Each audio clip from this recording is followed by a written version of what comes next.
से जेसी न्यूज के सभी दर्शकों को नमस्कार। नरवाना के एसडी कन्या महाविद्यालय में संपन्न हुआ बहुत ही शानदार और अनोखा कार्यक्रम और उनको ऋषियों ने साहित्यिक परिचर्चा। इस कार्यक्रम का आयोजन खोल किया खोल के मानव मित्र साहित्य मंडल के रूप शाखा में नरवाना उनकी और परिचर्चाएं एसडी कन्या करके, उनके व्याख्या महाविद्यालय के करके समाज को हिंदी परोसते हैं। विभाग ने। इस कार्यक्रम की अनोखी बात ये रही कि नरवाना में पहली बार साहित्यिक सम्मान के रूप में जाने माने रमेश राज को सम्मानित किया गया। संस्कार रूप में हमें उनके दिए परिवार को और भी उन्हीं साहित्य यहाँ पर बुलाकर को विशेष व्याख्या सम्मान करते दिया। हुए आज तक भी आइए ये सिलसिला जारी है। इस कार्यक्रम की बड़े-बड़े मुख्य साहित्यकार झलकियां देखते हैं। कड़ी में उपस्थित फिलहाल हुए हैं। आप देख रहे अपनी हैं रचनाओं से, अपने आदित्य आर्य विचारों के संबोधित संप्रेषण कर से रहे हैं। समाज को सद्गति, समाज को उन्नति की तरफ लेके जाने का प्रयास करते रहे हैं। विचार शक्ति एक ऐसी शक्ति है जो एक क्रांति पैदा करती है, समाज में उद्वेलन पैदा करती है, जिससे कि मनुष्य एक सकारात्मक सोच लेकर जीवन यापन करने के लिए, अपना समाज को कुछ देने के लिए निरंतर इस पर चिंतन करता रहता है। इसी कड़ी में आज हम जिसकी परिचर्चा में भाग ले रहे हैं, हमारे सामने हमारे मित्र थे रमेश राज जी, जो बहुत ही अच्छे साहित्यिक रचनाओं के द्वारा, बड़े अच्छे विचारों के द्वारा समाज में अपना योगदान देते रहे हैं। हमें याद है कि एक दिन अनायास हमारे ये रमेश राज जी पड़ोस में ही रहते थे हम, और एक दिन वो हमारे पास आए, अचानक बैठे और अपनी डायरी लेके आए। तो जब तक उनका साहित्यिक रूप में मेरे परिचय नहीं था, तो आके डायरी खोल के हमें कुछ पन्ने सुनाने लगे। तब मेरा उनको परिचय उनकी साहित्यिक गुणों के रूप में उनका परिचय मेरे से हुआ। तो तब से हमारा और भी प्रगाढ़ संबंध होता रहा। बल्कि वो विचारों से बड़े हंसमुख थे, बड़े अपने अच्छे विचारों से, अपनी बातों से खुश मिजाज रहते थे। किसी प्रकार की इतना दुख तकलीफ में होते हुए भी कोई उनके विषाद के भाव उनके चेहरे पर नहीं आते थे। उन्होंने नाटक भी लिखे, नुक्कड़ नाटक लिखे और अपनी कविताएं लिखी, रचनाएं लिखी।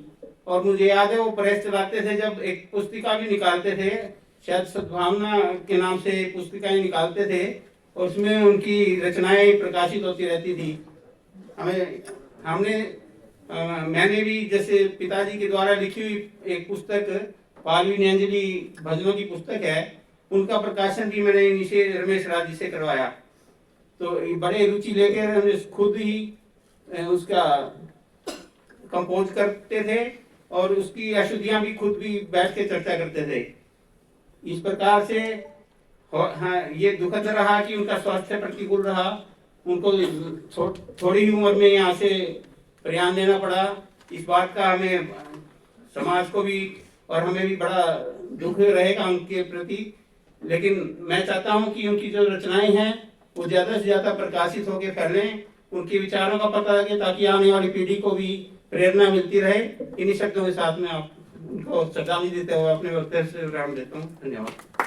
रीति का बड़ा अनोखा हाल, गुदड़ी में रखती चुन चुनकर बड़े कीमती लाल। और ऐसे ही कीमती लाल हमारे मध्य में नरवाना की धरा पर बहुत ही सम्मानित आदरणीय प्रोफेसर रमेश जी, मैं जोरदार करतल ध्वनि के बीच में उनको आमंत्रित करता हूं कि वो आए और अपनी बातें रखें। आपने कभी एक दुवन्नी का सिक्का देखा है? पीला सा चौकोर सा एक सिक्का होता था, रुपए का 8वां भाग। और यदि नहीं देखा तो आप रमेश राज को नहीं समझ पाएंगे। उनसे मेरी पहली मुलाकात कब हुई मुझे खुद मालूम नहीं, वो जगह कौन सी थी ये भी मुझे मालूम नहीं, लेकिन ये मुलाकात कैसे हुई ये मुझे मालूम है। किसी एक फंक्शन पर उन्होंने अपनी कविताएं पढ़ी होंगी, वहां मैंने भी अपनी एक कविता रखी, और उसके बाद उन्होंने किसी से कहा कि ये इकोनॉमिक्स वाला हिंदी की कविता पढ़ता है, ये कौन है? पता किया और वो मुझसे मिला। क्योंकि हमारा जो मिलन था वो एक कविता के माध्यम से हुआ था, तो साफ बात है कि जब हम मिले पहली बार तो चर्चा भी साहित्य की हुई होगी। उन्होंने मुझे बताया कि उनके पिताजी जो थे वो साहित्य में बहुत ज़्यादा रुचि रखते थे, और शायद अगर मैं गलती नहीं कर रहा, उन्होंने ये भी बताया कि वो एक पत्रिका भी निकालते थे। और फिर हंसकर उन्होंने कहा, वो जो अमिताभ बच्चन लंबू है ना, वो भी उनके यहाँ ऑफिस में आया करता था एक पार्सल लेकर। वो क्या करते थे मुझे इसका तो पता नहीं, लेकिन एक पार्सल लेकर आया करता था। और मेरे पिताजी कहा करते, ओ लंबू उधर पीछे खड़े हो जाओ। जब भगवान ऊंचाई देता है, जब भगवान लंबाई देता है, तो आपको ये भी सुविधा देता है कि आप लाइन में पीछे खड़े हो। दूसरी बात जो उन्होंने मुझे बताई वो ध्वनि की बात थी। हर आदमी यहाँ अपना एक दर्शन शास्त्र लेकर चलता है, और कोई ना कोई उसमें एक सूत्र ढूंढ देता है जिसके इर्द गिर्द उसकी जिंदगी जो है घूमती है। उनके पिताजी के पास भी एक सूत्र था, और वो सूत्र ये था, वो कहा करते थे कि जब एक दुवन्नी रुपए का 8वां भाग मेरी जेब में होता है, मुझे किसी चीज की परवाह नहीं होती। और शायद यही ध्वनि उनकी जीवन की यात्रा थी, रमेश राज की। उनके यहाँ मैंने जो महसूस किया, साहित्य में रुचि काफी थी। उनके बड़े भाई बसंत, एक दिन उनका टेलीफोन आया कि मैं खरीदी कोड़ियों के मोल पढ़ना चाहता हूं। खरीदी कोड़ियों के मेल, ये विमल मित्र का नावल है, 2 वॉल्यूम्स में है, 1000 पेज से भी ज्यादा का है, लेकिन बहुत ही ज्यादा अच्छा नावल है। शायद मैं जो सोचता हूं कि रविंद्र और शर्त के बाद अगर बंगला ने कोई साहित्यकार दिया है तो विमल मित्र हैं। मैंने उन्हें कहा कि देखिए मेरे पास तो उपलब्ध नहीं है, लेकिन मैंने इस नॉवल को आर्य स्कूल से लेकर पढ़ा था, आप वहां से उसे प्राप्त कर सकते हैं। अब जैसे कि स्कूलों की लाइब्रेरी का हाल होता है, वहां सब कुछ मिल सकता है, किताब मिलनी बड़ी मुश्किल होती है। और उन्होंने यही कहा कि मैं गया था, लेकिन किताब ढूंढनी बहुत मुश्किल थी। आप ये मानेंगे नहीं, हफ्ते में 2-3 उनके टेलीफोन आते कि मुझे प्लीज वो किताब चाहिए, मिल नहीं रही। उस दिन ऑनलाइन तो था नहीं, ये सब कुछ सिलसिला नहीं था। लेकिन 2-2.5 महीने के बाद वो एकदम से आप बड़े खुशी खुशी बोले, वो खरीदी की कोड़ियों के मूल मुझे मिल गई है और मैं उसे पढ़ रहा हूँ। तो मैं सिर्फ ये बताना चाहता हूँ कि उनके जो परिवार में साहित्यिक रुचि थी, इतना एक दीवानापन था, एक पागलपन था जो बहुत ही कम लोगों में मिलता है। दूसरी बात मैंने ये देखी, क्या उस समय हम आर्य स्कूल में 3 व्यक्ति होते थे। मैं 3 व्यक्ति ले रहा हूं, मैं था, रमेश राज थे, और यहाँ भारद्वाज साहब बैठे हैं, वो भी स्कूल में होते थे, आर्य स्कूल में। तो एक दिन रमेश राज कहने लगा कि स्कूल का स्टोर देखा जाए। मैं कहा ठीक है सॉरी, चलते हैं। हम स्टोर में गए। वहां पर उन्होंने कुछ गत्ते पे पेस्टेड कुछ चीजें थी, वो उठाई, धूल से भरी हुई थी, उनको साफ किया। कहते मोती हैं। बहुत से पड़े थे ऐसे गत्ते, और उन पर जो है हमारे साइंटिस्ट, हमारे जो विभूतियां हुई हैं भारत की, उनका जीवन भी था, उनकी फोटोएं भी थी, चित्र भी थे। उन्होंने मुझे कहा अगर आप कहें तो इन सब की हम बरामदे में डिस्प्ले करते हैं, इनको बहुत अच्छा लगेगा, विद्यार्थी पढ़ेंगे, उनकी नॉलेज बढ़ेगी। मैंने कहा ये तो बहुत ही अच्छा आपका आइडिया है, प्लीज डू इट। फिर उन्होंने मुझे एक आइडिया दिया कि आप स्कूल में कुछ बोर्ड बनवाइए। ये ठीक है कि बड़े बड़े साहित्यकार हुए हैं, लेकिन बच्चे भी जो हैं कई बार लिखते हैं, कई बार वो अच्छी अच्छी कटिंग्स को इकट्ठा करते हैं अखबारों से, मैगजीन से। अगर हम उनको आए हफ्ते बोर्ड्स पर प्रदर्शित करें और फिर उनको प्राइजेस दें तो एक बहुत अच्छी बात होगी। वो आइडिया भी हमने वहाँ उनका इम्प्लीमेंट किया। अब तीसरी बात, मैं एक अहम बात आपको बताना चाहता हूँ। हरियाणा में स्टेट लेवल का नाटक का कंपटीशन होना था। वो कहने लगे मेरा एक नाटक है, जिसकी लाठी उसकी भैंस। अगर उनकी कुर्सी को लिया जाए तो वो भी वही बात है कि जिसकी लाठी उसकी कुर्सी, भैंस सब नहीं हो तो कुर्सी सही।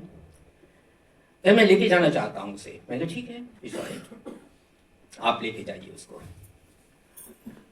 अब उसको देखिए, उस आदमी को देखिए। हाँ, नाटक तैयार हुआ, वक्त आया बच्चों के जाने का, बच्चे आए, लेकिन तभी एक बच्चे ने कहा मैं नहीं जाऊंगा। नाटक तैयार है, 1 घंटे का जींद का सफर है, वहां पर स्टेट लेवल की प्रतियोगिता होनी है। रमेश राज ने उस टीम को लेके जाना है, और एक बच्चा बिल्कुल वक्त पे ये कहता है, पता नहीं क्यों कहता है, मैं उसमें तो नहीं पढ़ूंगा, कि मैं नहीं जाऊंगा। बड़ी मुश्किल पड़ी, लेकिन वही कमबख्त ऐसा आदमी था जो हंसा और कहता रहने दो ना, कोई और लड़का चुन लेता हूं, कोई बात नहीं, बस में 1 घंटा तो मेरे पास है और वो बहुत है। मैंने कहा ठीक है।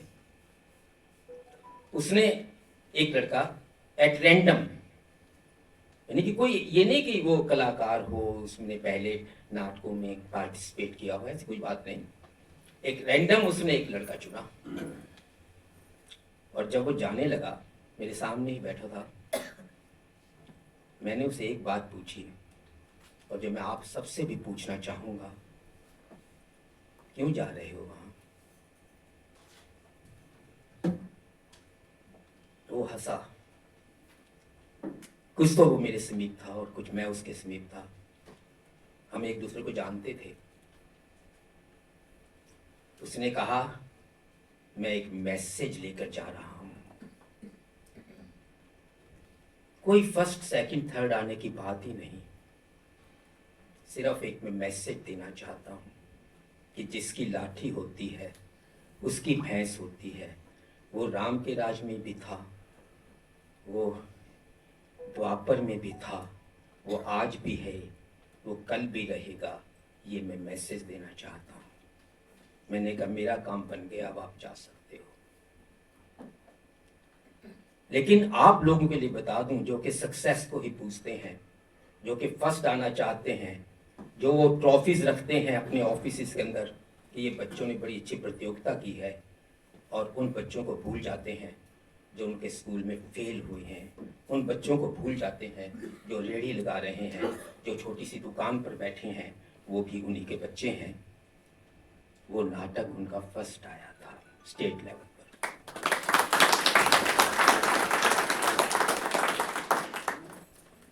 तीसरी बात जो है बहुत ही मार्मिक सी बात है, चलो आप सबको मैं उनके घर ले जाता हूं। उनके घर के कमरे में चलते हैं। वहां एक बेड लगा है, जैसे हमारे घरों में होता है, कमरों में डबल बेड जिसे आप कहते हैं। उस पर उसी तरह चादर बिछी हुई है, उसी तरह तकिए लगे हुए हैं।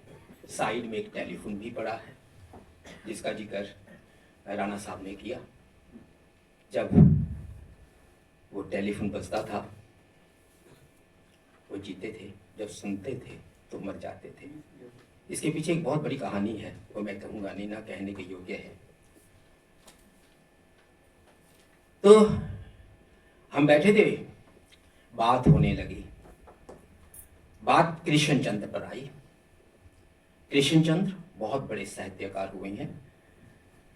उनकी एक वायलिन समुद्र के किनारे बजने लगी। यमुना के किनारे उनके कपड़े सूखने लगे।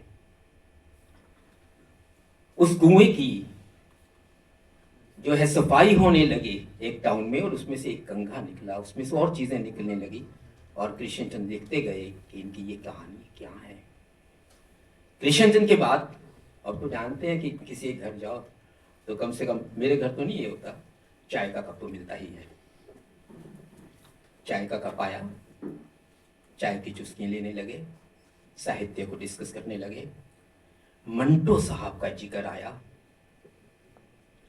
तो रमेश राज ने मुझसे पूछा, आपने उसकी वो गुमशुदा कुछ कहानियां हैं वो पढ़ी हैं? मैंने एक चुस्की ली और कहा हाँ। उसे कहा, वो आपने उसकी वो कहानी पढ़ी है, खोल दो। चाय की घूंट मेरे गले में ही अटक गई, मुंह मेरा कलेस कुछ सा कैसे कड़वा सा हो गया। समाज को उधेड़ने वाली वो कहानी थी, समाज के विकृत रूप को दिखाती हुई वो कहानी थी, और बहुत जरूरी था कि उस पर प्रतिबंध लगा दिया जाए, क्योंकि हम ये तो सुनना ही नहीं चाहते कि वो लोग कहाँ हैं जिनको भारत पे अभिमान है, उसकी संस्कृति पे अभिमान है। हम सिर्फ अपनी प्रशंसा ही करना चाहते हैं, जगत गुरु कहना चाहते हैं। तो उसके बाद फिर उन्होंने मोहन राकेश की भी बात की। बातें चल रही थी, तभी उनकी पत्नी आकर बैठ गई। अब उन्होंने एक बात मुझसे कही कि सर, एक मेरा काम कर दीजिए। मैंने कहा क्या काम है? उन्होंने कहा ये देखो, ये फोटो लगी है, ये घर है, मैं हर रोज शाम को इस घर में चला जाता हूँ और वहीं सोता हूँ, और मेरी ये पत्नी कहती है कि इस फोटो पे धूल जम गई है, हाथ भी नहीं पहुंचता, इसे उतार दो। अब बताओ, अगर ये फोटो उतार दी गई तो मैं सोऊंगा कहाँ? आप समझाएं ना इन्हें। मैंने दीवार की तरफ देखा, फोटो की तरफ देखा। एक घर था, वो घर जहां पर तार पर, छत पर या आंगन में कपड़े सूखते हैं, वो घर जहां पर तवे पर बड़ा फुलका फूल फूलकर किसी की इंतजार में और फूल जाता है, वो घर जहां पर प्यार के शोले हमेशा चूल्हे में जलते ही रहते हैं, कुछ ऐसा ही घर था। फिर उसने कहा समझाओ ना। इससे पहले मैं कुछ कहता, उस घर में कुछ रोका था। एक खिड़की थी जो आधी खुली हुई थी, उसके पीछे एक पर्दा पड़ा हुआ था, जीना सा। उस पर्दे में कुछ हलचल हुई और मेरे शब्द मेरे मुंह में ही रह गए। मैं कुछ कह नहीं सका। मैं वहां से उठा, चाय के कप में जो भी तलछट बचा हुआ था उसको मैंने निकला और मैं उस घर से निकल गया। लेकिन जब मैं उस घर से निकला, एक घर जो जमीन पर बना था, जिसकी नींवें भी थी, वो छूट गया। एक घर जो दीवार पर टंगा था, जिसकी कोई नींव नहीं थी, वो मेरे साथ ही आ गया। अब मैं आपसे पूछता हूं कि अगर आप रमेश राज से मिलने जाना चाहें तो कौन से घर में जाना पसंद करेंगे? अब एक आखिरी बात और भी है। ये एक इत्तेफाक था। उन्होंने बच्चन के बारे में बताया, उनकी वो बुक भी थी, अक्षर उन्होंने लिखी और समाज पर एक साइन ऑफ इंटरोगेशन लगा दिया, प्रश्न चिन्ह लगा दिया।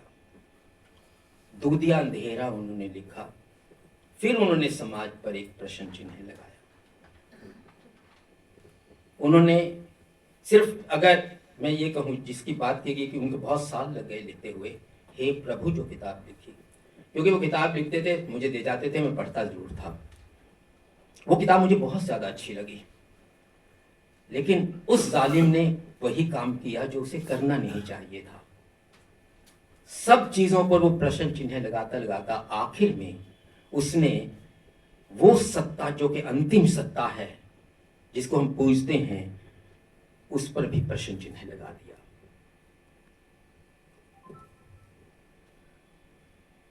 वो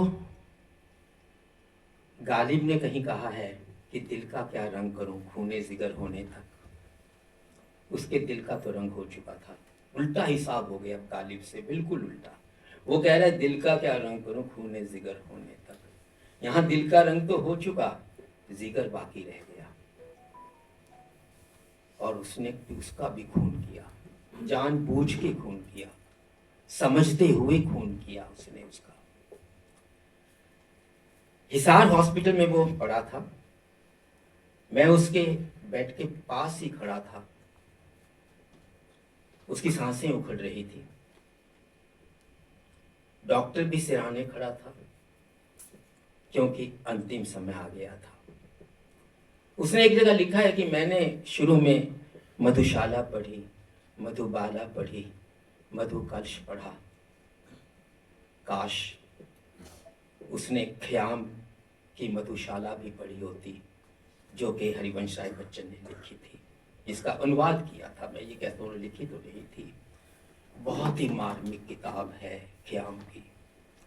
उस बूढ़े का एक ही दर्द है, उस बूढ़े को आप पढ़ें, सारी किताब में एक ही दर्द है, हर रुबाई में एक दर्द है। यहां तक कि बच्चन साहब ने कहा कि उस किताब को पढ़कर मुझे रुबाई का ये अर्थ लगा कि रुबाई का अर्थ होता है रोना।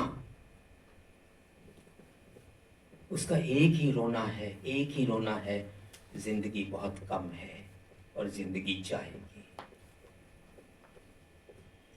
लाइफ फ्लाइज, उसने लिखा लाइफ फ्लाइज, उड़ती है जिंदगी।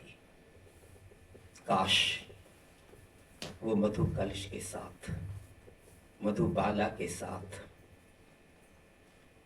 ना उलझकर एक बार उस बूढ़े की बात को सुन लेता तो शायद कुछ और बात होती। उसके सांस उखड़ रहे थे, डॉक्टर पढ़ा लिखा था, उसको प्राइमरी में गिनती सिखाई गई थी और उसने उस गिनती को शुरू किया 20 से। 20, 19, 18, 17, 16, एक एक सांस वो थी, उसके पास कुछ एक सांस थे और डॉक्टर को शायद भरोसा था कि 20 ही सांस इसके पास हैं। वो गिनता चला गया, गिनता चला गया, 3 पर आकर वो थोड़ा अटका, क्योंकि सांस अब अटकने ही जा रहे थे। उसने 2 कहा, उसने अंतिम सांस लिया। तभी मैंने देखा कि कुछ गिरा। क्या गिरा? शायद ध्वनि तो नहीं थी उसकी, वो जिसके सहारे वो जीता रहा। लेकिन करता भी क्या उस ध्वनि का अगर मिल भी जाती, क्योंकि हमारी ये दुनिया जो है जिसमें हम रहते हैं, ये तो गोल है, रुपये सी गोल है। वो रुपया जिसे हम बहुत प्यार करते हैं, वैसे ही ये दुनिया बिल्कुल गोल है, लेकिन उसकी चवन्नी तो चकोर थी। धन्यवाद। है जिंदगी में 1956 से लेकर के 2002 तक जीने वाला व्यक्ति पूरा युवा था। जो कुछ उसने किया आज वह जिंदा है, विचार के रूप में जिंदा है, एक भाव के रूप में जिंदा है, एक तरलता के रूप में जिंदा है। बहुत बड़े घराने से कसूर में खड़गे के होते थे, बहुत अमीर व्यक्ति होते थे वो। मेरे विचार में उसी घराने से रहे हैं, क्योंकि उनके भाई भी यहाँ नरवाना में ही थे, धौला कुआं के पास रहते थे उनके भाई, और वो एक ही परिवार से थे। उनके हो सकता है परिवार को कोई याद रखे या ना रखे, लेकिन साहित्य के कारण रमेश राज जी जिंदा है और जिंदा रहेंगे। यही तो साहित्य का काम है। आप सभी को नमस्कार। JCN न्यूज़ 18 में फेसबुक लाइव के सभी दर्शकों का मैं नेहा भारती स्वागत करती हूं। और आज आपने लाइव के माध्यम से देखा भी कि नरवाना शहर के अंदर SD कन्या महाविद्यालय जो है उसमें इतना साहित्य का इतना अच्छा प्रोग्राम सुचारू रूप से अभी संपन्न हुआ है। और प्रोग्राम साहित्यिक चर्चा पर था, जिसमें नरवाना के और मानव मित्र मंडल शाखा जो नरवाना की है उसका बहुत ही बड़ा योगदान रहा है। और जो साहित्यिक चर्चा जिन पर हो रही थी वो है प्रोफेसर रमेश राज जी, जिन्होंने साहित्य पर काम किया, पत्रकारिता के क्षेत्र में भी काम किया। उन्हीं को लेकर श्रद्धांजलि अर्पित करते हुए यह प्रोग्राम था। और इस प्रोग्राम के जो मंच संचालक है और नरवाना की जानी मानी हस्ती भी है नरेश वत्स जी हमारे बीच हैं। तो नरेश वत्स जी से हम बातचीत करके जानते हैं इस कार्यक्रम के बारे में। सर, सबसे पहले तो ये इतना अच्छा कार्यक्रम हुआ, कार्यक्रम संपन्न होने पर आपका क्या, आप दर्शकों से क्या कहना चाहेंगे और इतना साहित्य के ऊपर जो चर्चा है उसको लेकर आप क्या कहना चाहेंगे? पहले तो आपके सभी दर्शकों को मेरा प्रणाम। और वास्तव में साहित्य समाज का दर्पण है जी, और रमेश राज जी जो केवल 40 साल की उम्र में इस दुनिया से विदा हो गए थे, उनका जो साहित्य है या कुछ ऐसी चीज़ें जो लोगों के सामने नहीं आई, हमने उनको बस एक प्रकार से यहाँ पर उनके जीवन को दिखाया है। और उन्होंने कितनी किताबें लिखी, कितना साहित्य उन्होंने लिखा और वो साहित्य क्या हमारे युवा वर्ग के लिए कैसे प्रेरणा दे सकता है, ये हमारे बहुत सारे वक्ताओं ने भी आप लोगों के बीच में बताया। यही उद्देश्य था। और हमारे जो मानव मित्र मंडल जो हमारी मुख्य जो शाखा है क्षेत्र में है और इसके जो प्रथम अध्यक्ष हैं राम शर्मा जी, तो उनके नाम पे हमने एक साहित्यिक सम्मान भी यहाँ पर दिया। तो ये उन्हीं को हमने पहला सम्मान दिया है 51,000 रुपये। और इसके साथ साथ हमको बस ये तो एक प्रकार से ये है कि ये साहित्य जो है वो जिंदा रहे, यही हमारी एक पहल थी। बाकी आप लोगों ने देखा कि यहाँ बहुत सारे लोग आए थे। आज पहली बार पिन ड्रॉप साइलेंस के साथ लोग साहित्य को सुना, तो बहुत अच्छा लगा हमें। और वास्तव में ये लोग भी धन्यवाद की बात है। जी, आप लोगों को क्या प्रेरणा देना चाहेंगे? इतना अच्छा जो साहित्य का प्रोग्राम अभी संपन्न हुआ है, तो लोगों के लिए और आपको भी ऐसी प्रेरणा कहाँ से मिलती है? मानव मित्र मंडल जो शाखा है नरवाना की, जो कि समय समय पे मानवता से जुड़े कार्य भी करती रहती है, विद्यार्थियों के लिए भी क्लासेस लगाती रहती है, उसके बारे में भी आप हमारे दर्शकों को बताएं। और रमेश राज जी भी जो इसके संस्थापक भी रहे हैं, तो उसको लेकर भी आपका क्या कहना है? देखिए, जहाँ तक हमारी संस्था की बात है, वो कुछ ऐसे काम करती है जो जिसमें पैसा कम लगता है। हम 14 सदस्य हैं। 2010 से हमने इस संस्था की स्थापना की थी। तो 14 के 14 सदस्य, वैसे तो सारे ही सदस्य हैं इस नरवाना के, सारे प्रबुद्ध जन इसके साथ जुड़े हैं, लेकिन हमने मिलकर के, हमारे पास एजुकेशन थी, हम लगातार पिछले 13-14 सालों से कोचिंग के फील्ड में हैं। फ्री ऑफ कॉस्ट लड़कियों को कोचिंग देते हैं। 80 से ज़्यादा लड़कियों की नेट JRF हैं यहाँ से, और सैकड़ों की संख्या में, बल्कि यहाँ की मैं ये कहूँगा कि हज़ारों की संख्या में लड़कियों की STET, CTET, RTET, PTET बहुत सारे टेस्ट क्लियर हुए हैं। और सरकारी नौकरियों में बहुत सारी बच्चियाँ यहाँ से लगी हैं। तो यही हमारा अब रही बात, हम सारे के सारे साहित्य से जुड़े हुए लोग हैं। हम जहाँ तक संदेश की बात है, हम संदेश तो यही देना चाहेंगे कि आज हर हाथ में मोबाइल हो गया, बस इसी को हम घुमाते रहते हैं। किताबों को पढ़ना हम लोगों ने छोड़ दिया है, तो हम किताबों के साए में भी जाएं, हम किताबों को भी पढ़ें, हमारे बच्चों को आदत डालें कि अच्छा साहित्य वो पढ़ें। और उस साहित्य जैसा साहित्य हम पढ़ेंगे, हमारा जो आचरण है, हमारा जो व्यवहार है, उसी के अनुसार चेंज हो जाएगा। तो हमारा यही उद्देश्य है। और आज की संगोष्ठी का कारण भी यही था कि हम यही चाहते थे कि लोगों के बीच में साहित्य से जुड़ाव हो, और जो हमारे ऐसे भूले विषय साहित्यकार हैं जिनको आज कोई भी नहीं जानता, हमने स्क्रीन के ऊपर दिखाया, उन लोगों से भी लोगों को, यही हमारा उद्देश्य है। शुक्रिया सर आपका। तो साहित्य हमारे लिए कितना ज़रूरी है और आने वाली युवा पीढ़ी के लिए भी, सभी लोगों के लिए साहित्य का बहुत महत्व है। साहित्य ही संवेदनशीलता हमारे भीतर लाता है और इस तरह की साहित्यिक परिचर्चाएं होती रहनी चाहिए। ये जो कार्यक्रम साहित्यिक परिचर्चा प्रोफेसर रमेश राज जी पर जो आज हुई है, यह कार्यक्रम SD कन्या महाविद्यालय में संपन्न हुआ है। और SD कन्या महाविद्यालय की जो हिंदी विभाग की मैडम है वो हमारे साथ है, जिनका नाम है शालू गर्ग मैम। और आइए मैम से चर्चा करते हैं, मैम से बातचीत के माध्यम से जानते हैं इस प्रोग्राम के बारे में। मैम, ये जो साहित्य से रिलेटेड प्रोग्राम अभी संपन्न हुआ है, उसको लेकर आपका क्या कहना है? आपको कैसा महसूस हुआ? नरवाना शहर में पहली बार साहित्य का ये कार्यक्रम हुआ है ऐसा, तो इसको लेकर आपको कैसा महसूस हुआ? मैं आपको बताना चाहूँगी कि ये नरवाना में मानव मित्र मंडल और सनातन धर्म महिला महाविद्यालय के संयुक्त तत्वाधान में प्रोफेसर रमेश राज जी और प्रोफेसर राम रतन जी दोनों ही को भावपूर्ण श्रद्धांजलि अर्पित की गई है। और ऐसा कार्यक्रम नरवाना के अंदर या यूं कह लो हमारे महाविद्यालय में पहली बार ही हुआ जो इतनी बड़ी LED स्क्रीन के ऊपर जिनका पूरा जीवन वृत्त दिखाया गया, चाहे प्रोफेसर रमेश राज जी हों या राम रतन जी हों, और इनके ऊपर प्रकाश डालने वाले विभिन्न साहित्यकार जिनके मैं नाम गिनवाना चाहूँगी आपको। प्रोफेसर असीम राणा जी हैं, आदित्य आर्य जी और रामफल खटकर जी, और हमारे नरवाना के प्रसिद्ध साहित्यकार प्रोफेसर रमेश जी, जिन्हें सुनने के लिए लोग ललायित रहते हैं और बैठे रहते हैं कि कब सर कहेंगे, और जिन्होंने बहुत ही खूबसूरती से अपनी रचनाओं में उन मोतियों को, उनकी रचनाओं को पिरोया है, और बड़ी ही खूबसूरती से उन्होंने दुअन्नी के नाम से सिक्के का उदाहरण देकर बहुत ही सुंदर उनके जीवन वृत्त को उकेरा है। तो हम सब उनका बहुत बहुत धन्यवाद करते हैं। और जो जितने भी यहाँ पर वेदांत जिन्होंने छोटा सा बाल कलाकार अपने सरस्वती वंदना के माध्यम से उसने सरस्वती गायन किया, उसका भी हम बहुत बहुत धन्यवाद करते हैं।